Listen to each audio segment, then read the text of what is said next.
पहले इस वीडियो को देखते हैं, फिर फनी कमेंट के मजे जमाने में लेंगे। राजा रानी जब शौच करने जाते थे तो ये वो समय होता था जब राजा को मारना बहुत आसान काम होता था, क्योंकि उस जमाने में महल के अंदर जो टॉयलेट होते थे अंदर से कुछ ऐसे दिखते थे और बाहर से कुछ इस तरह से लटकता हुआ दिखाई देता था।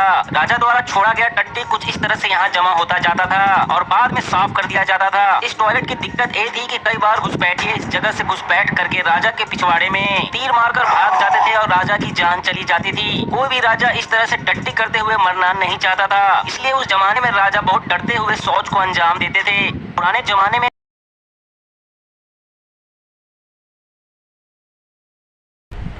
राजा रानी जब शौच करने जाते थे तो ये वो समय होता था जब राजा को मारना बहुत आसान काम होता था, क्योंकि उस जमाने में महल के अंदर जो टॉयलेट होते थे अंदर से कुछ ऐसे दिखते थे और बाहर से कुछ इस तरह से लटकता हुआ दिखाई देता था। राजा द्वारा छोड़ा गया टट्टी कुछ इस तरह से यहाँ जमा होता जाता था और बाद में साफ कर दिया जाता था। इस टॉयलेट की दिक्कत ये थी कि कई बार घुसपैठिए इस जगह से घुसपैठ करके राजा के पिछवाड़े में तीर मारकर भाग जाते थे और राजा की जान चली जाती थी। कोई भी राजा इस तरह से टट्टी करते हुए मरना नहीं चाहता था, इसलिए उस जमाने में राजा बहुत डरते हुए शौच को अंजाम देते थे। तो चलिए शुरू करते हैं। भाई को अपना पिछला जन्म और जख्म अभी तक याद है। भाई तेरे लिए भारत रत्न की सिफारिश करता हूँ।